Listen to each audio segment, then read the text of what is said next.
Hi, it's Laura here, just giving some, just reflecting on the feedback that I've been given for ELN assignment 2. So I did a phone app and um, I my topic focus was advertisements. I've had 3 people give me feedback for it. So I'll just go through their feedback, their main points, and just comment on it where I see necessary. So I've put them into 2 groups, what I liked and what they liked and what I can improve on for my app. So we'll start with what they liked and we'll go from there. So the mobile phone app was an individual idea. It was a really good idea because it was relevant to us and to students. Most kids will have seen a phone app and probably have their own phone or sort of tablet thing in stage 3.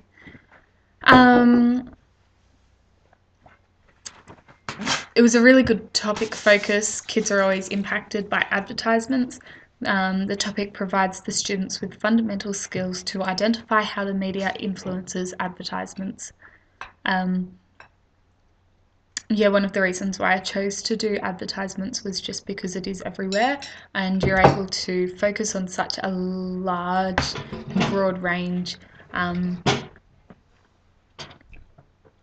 Okay, the next one is the homepage layout is easy and simple to use. The classroom blog is multimodal and engaging. Students' expectations is a good idea to have in there as it sets boundaries for the students, and that time frame that's included in the students' expectations is also really good as it gives the students a purpose to complete the task. I think one of the reasons why I did choose to put in student expectations was that students are aware of what they have to do. Yep. There are clear expectations again, and then each learning experience has a lot to complete. However, they're all short activities. I think that was one of my aims, was just to have short activities that were easy to complete, and also got the students really thinking throughout the learning experiences. So now we'll get into learning experience 1, which was the Powtoon clip and students having to find as many forms of advertising as they could. So the Powtoon was informative and a good website that includes multimodality. And both of the activities in learning experience 1 were relevant to the student's home and school life.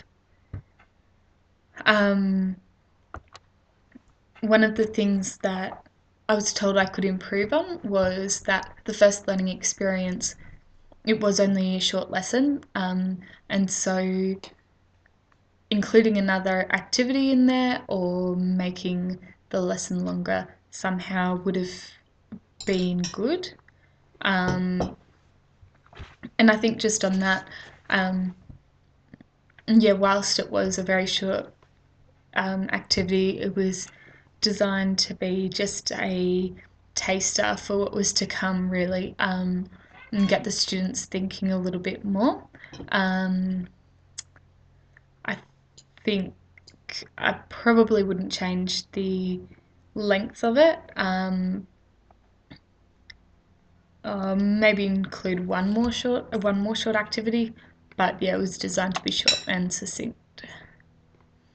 So then we've got learning experience 2, which was the YouTube clips about how food ads are made, and the Decoding Ads website.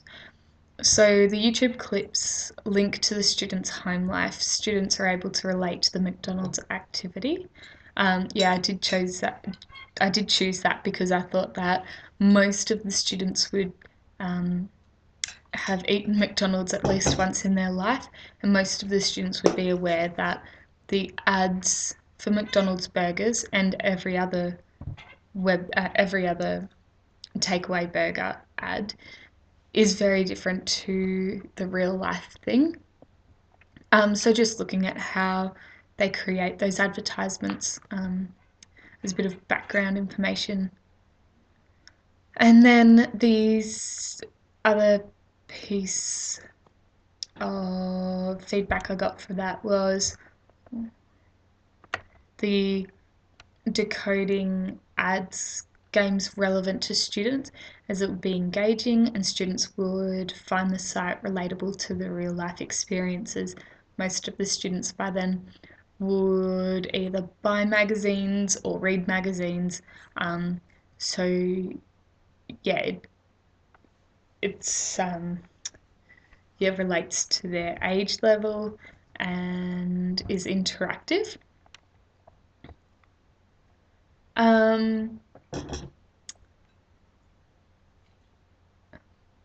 Just on learning experience too, back to the McDonald's activity, what can I improve on? The YouTube clips about McDonald's make their food needs a little bit more instruction on whether it's just a viewing clip or if there should be another activity with it. Yeah, definitely think that I probably should have included a bit more instruction into that. It would just be it would just be viewing exercise, but yeah, students, it probably need to be set out a little bit clearer. Yeah.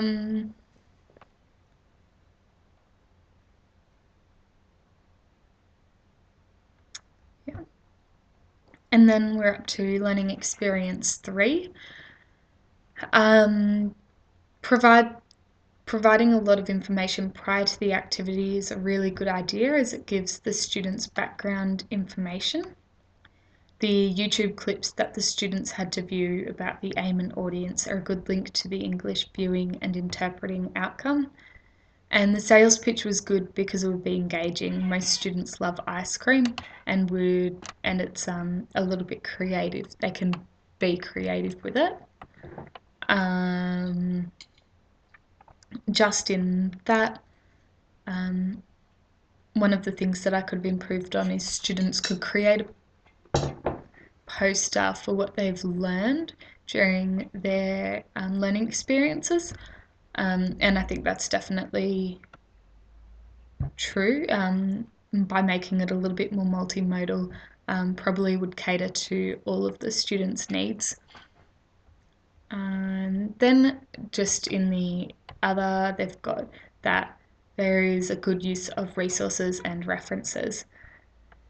Some other things that I could improve on is just making the overall learning experiences more multimodal, so students are able to choose how they post to the blog, whether it be a poster or a video, just to make it that little bit more engaging and also cater to the students' needs. I was also suggested that I create a diagnostic assessment so that students are able to complete that prior to their learning, just so that I have greater understanding of where they're at, and that students are able to get into the right headspace. And I think that's so true. Doing it again, I would definitely like to include a diagnostic assessment. So that's the feedback, and that's probably most of my comments for the feedback. Just I'm really happy with the feedback that I was given. It was really constructive and really encouraging as well. They've given me some really good ideas so that when I use it in a classroom, I'll be able to do it really well. Thanks. Can you take screenshots?